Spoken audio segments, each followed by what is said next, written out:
What if I told you that the people who are supposed to love you unconditionally, your own family, might be the ones hurting you the most? What if the rejection you feel isn't about you at all, but about them?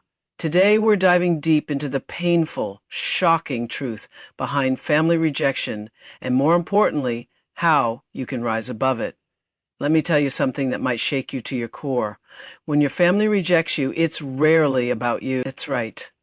The pain they inflict, the cold shoulders, the harsh words, the exclusion, it's not because you're unworthy. It's not because you're unlovable. It's because they are carrying wounds they've never faced, and your very presence forces them to confront what they've spent years running from. Think about it. Have you ever noticed how some family members seem to attack you the most when you're happy, when you're succeeding, when you're breaking free from the same cycles they're still trapped in? That's not a coincidence. That's projection. Hurt people. And when they see in you what they've lost, what they've buried, or what they've failed to become, their instinct isn't to celebrate you, it's to dim you. Let's break this down. Imagine a parent who gave up on their dreams. Maybe they wanted to be an artist, a writer, an entrepreneur, but life beat them down. Now here you come, bold, unapologetic, chasing your dreams. And suddenly, instead of encouragement, you get skepticism. You'll never make it. Why can't you just be realistic? That's not wisdom talking. That's their fear, their regret, their self-doubt screaming through them. Or consider the sibling who's stuck in a toxic relationship, a dead-end job, or a cycle of self-sabotage. You start setting boundaries. You start choosing better. You start healing, and what happens? They mock you. They guilt trip you. Who do you think you are? That's not about you. That's about them. Your growth holds up a mirror, and they can't stand what they see. Here's the hard truth. Family rejection is often jealousy in disguise. It's resentment masked as concern. It's their own self-loathing turned outward. And the moment you realize that, you take your power back. Because now you understand their behavior isn't a reflection of your value. It's a confession of their pain. But here's where it gets even deeper. Sometimes their rejection isn't even conscious. They don't wake up and say, I'm going to hurt my child/sibling today. No, it's buried in generations of unhealed trauma. Passed down beliefs like love is conditional, you must earn acceptance, or vulnerability is weakness. They treat you the way they were treated because hurt becomes familiar and familiarity feels like love, even when it's anything but. So what do you do with this truth? First, you stop personalizing their pain. When they lash out, you recognize it for what it is, a cry from their own inner child, screaming from a place they've never dared to visit. That doesn't excuse their behavior, but it explains it. An explanation is the first step to liberation. Second, you refuse to shrink. So many people spend their lives bending, begging, and betraying themselves just to win back family approval that was never real to begin with. But I'm here to tell you, you don't have to. You can love them from a distance. You can pity their pain without adopting it. You can say, I see your wounds, but I won't let them become mine. Finally, you choose healing over hatred. Resentment keeps you tied to them forever. But when you understand that their rejection was never about you, you free yourself to move forward. Not as the victim of their brokenness, but as the hero of your own story. So the next time a family member tries to make you feel small, remember, their words are echoes of battles they've lost within themselves. And you're not on that battlefield. You're already on the other side. Let me ask you a question that might sting a little. Have you ever noticed how your family seemed to love you more when you were smaller? When you were quieter, when you didn't challenge the status quo? There's a reason for that. Families, like all systems, crave equilibrium. They develop unspoken rules, ways of thinking, behaving, surviving, that everyone is expected to follow. And when you start evolving beyond those limits, that's when the resistance kicks in. This isn't just about rebellion. This is about something far more primal, the human fear of change. Think about it. If your family has always operated on lack, on drama, on playing small, then your decision to pursue abundance, peace, or greatness doesn't just inspire them, it terrifies them. Because your growth shines a light on everything they've accepted but never truly wanted. Your courage exposes their complacency. And that's an existential threat. Let's get real about how this plays out. Maybe you're the first in your family to go to therapy, to say this cycle ends with me.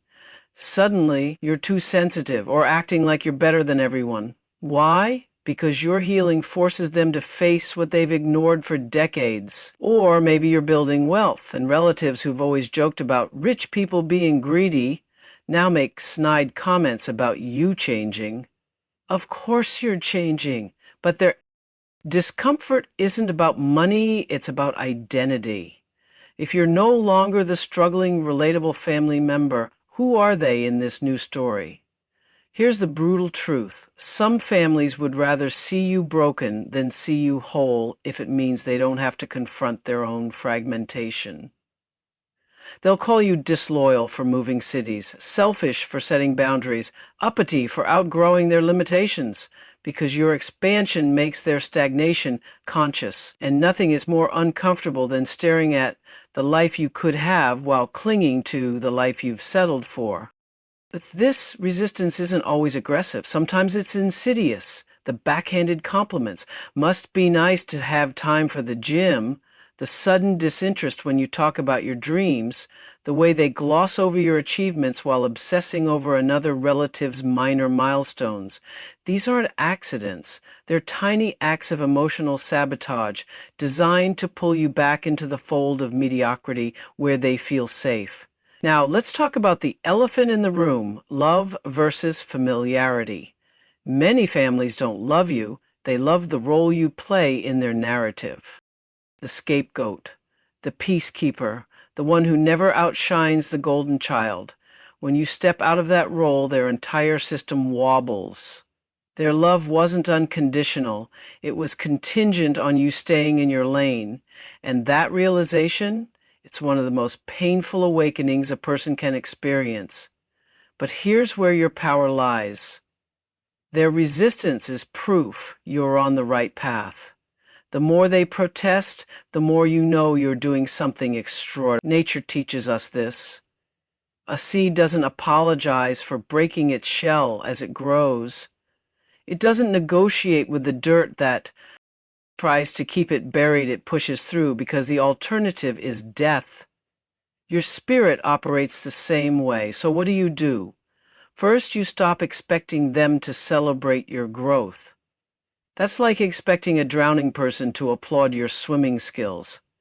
Second, you reframe their resistance as reverence. Their pushback is the price of admission to your next level life.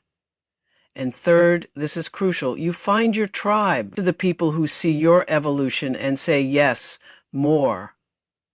Because those people, they're your real family. This isn't about blaming them. It's about understanding the psychological mechanics so you can detach with compassion. They aren't villains. They're scared. But you were born to fly. And no amount of their chain rattling should ever convince you to re-enter a cage they've mistaken for home. The comfort zone is called that for a reason. It's comfortable.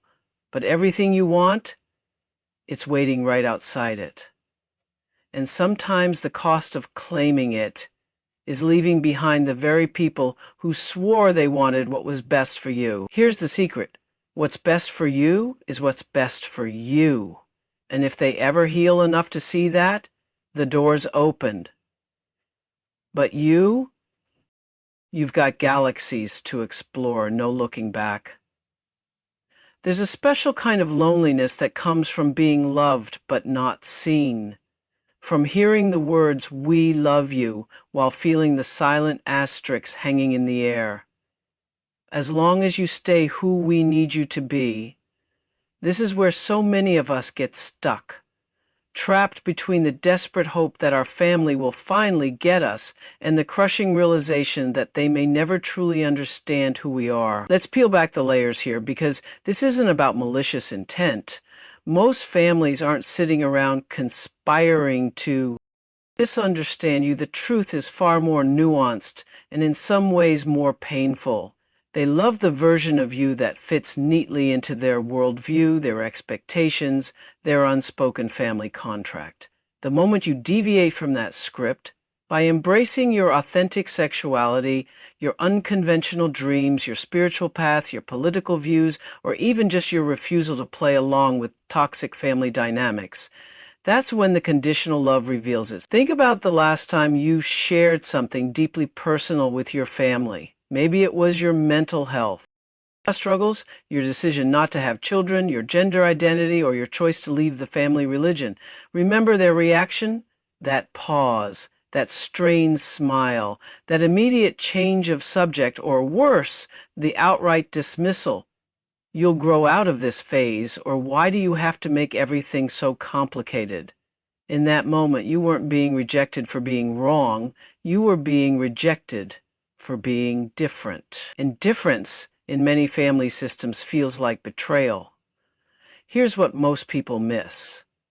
Their inability to understand you isn't a failure of your explanation, it's a failure of their imagination. Their love for you is real, but it exists within the narrow lanes of what they've been taught love should look like.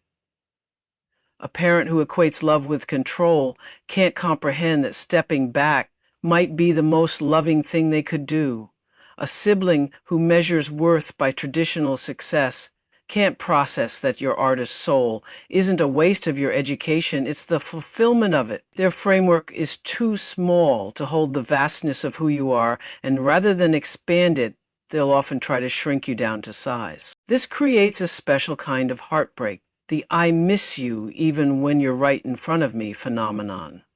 You sit at the same dinner table, exchange the same holiday gifts, perform the same rituals, but the essential you, the thoughts, dreams, and truths that make up your core, go unacknowledged. It's emotional loneliness at its most acute because it happens in the very place you're supposed to feel most at home. Now let's talk about the elephant in the room, the difference between tolerance and acceptance.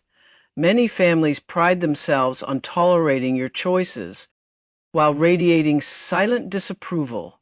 They'll say, "We accept you," while telegraphing, "We're waiting for you to come to your senses." This is the spiritual equivalent of being given a seat at the table but no plate to eat from. You're included but never nourished. And that hollow halfway space, it's often more damaging than outright rejection because it keeps you hoping, compromising, and dimming your light just enough to keep the peace. But here's the turning point. Your family's limited capacity to understand you says nothing about your worth and everything about their limitations.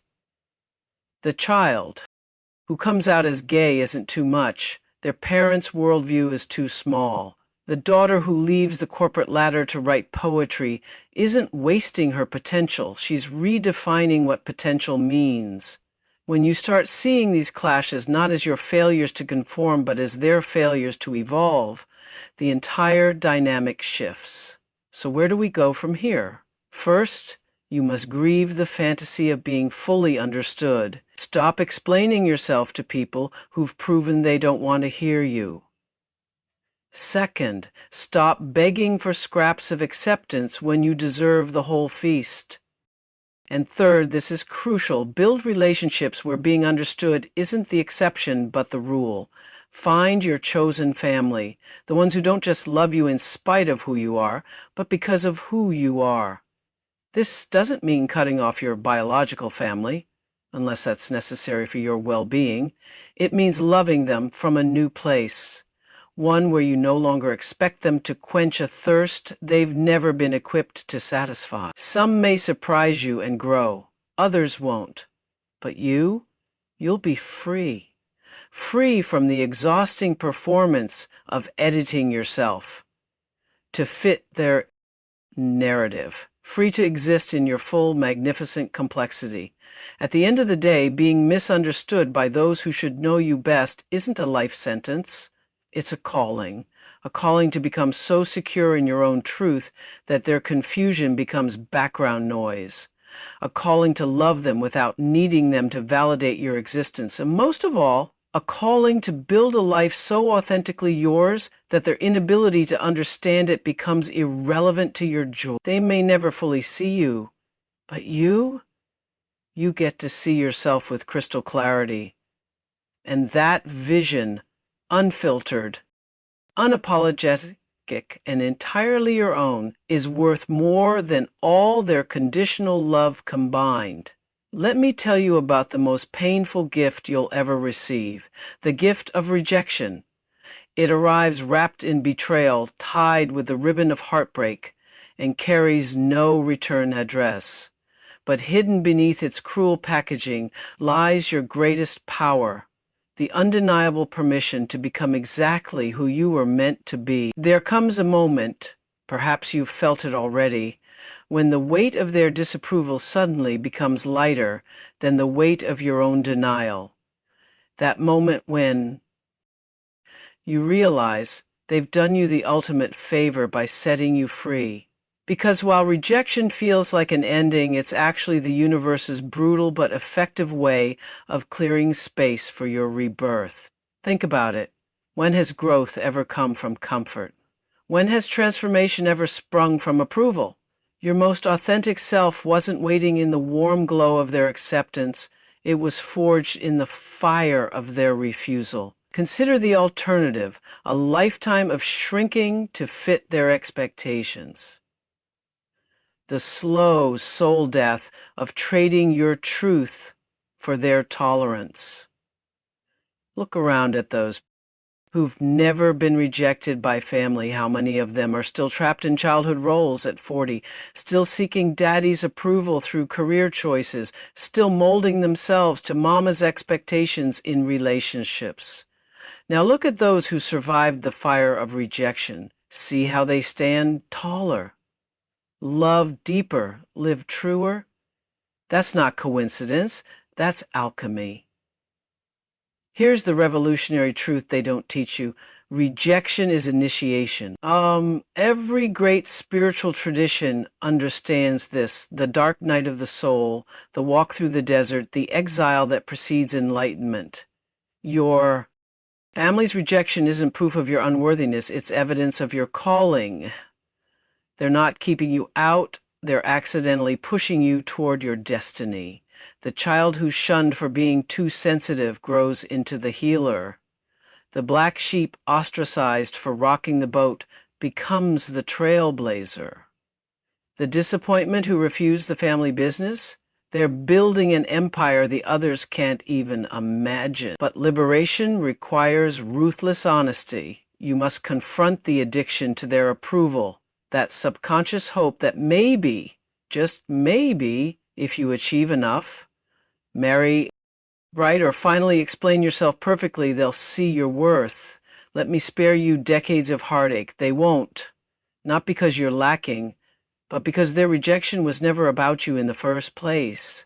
Their no was always about their limitations, their fears, their inability to comprehend the person you're becoming. And that's their loss, not yours. Now comes the most radical step. Gratitude for the rejection. Not the fake, spiritual, bypassing kind, but the deep warrior's acknowledgement that their refusal became your refusal to stay small, to live half alive, to betray yourself one more day. The Japanese practice of kintsugi, repairing broken pottery with gold, teaches that breaks make the art more valuable. Your fractures from their rejection, when healed with self-love, become your most striking features. This is where your power truly begins, when you stop fighting their rejection and start leveraging it. That void where their approval used to live, fill it with your own validation. That space at the family table they withheld, build your own damn table. Those roles they tried to force you into, write yourself a new script where you're an hero, not the scapegoat. Their rejection stripped away the false identities. Now you get to decide who you really are. Witness the miracle that follows. As you embrace your exiled self, you attract true belonging. Your tribe finds you. Lovers who cherish your depth replace those who wanted your disguise. Friends who feel like home appear where family faded away. The world rewards authentic courage in ways conditional love never could. And one day you'll look back at their rejection, not with pain, but with something far more dangerous: indifference. Because you've built a life so vibrant, so uniquely yours, that their opinion holds no more weight than a stranger's. This is the ultimate victory, when their rejection becomes irrelevant to your joy. When you realize the prison door was never locked, just held shut by your own hope they'd change.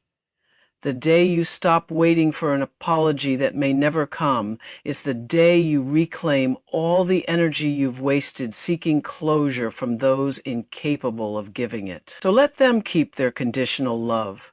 You have a destiny to meet, the kind that only reveals itself after you've been emptied of everything that wasn't truly you. The kind that requires the fertile ground of loss to take root. The kind that makes every tear you cried over their rejection water for gardens they'll never get to see. They thought they were casting you out. In truth, they were setting you free.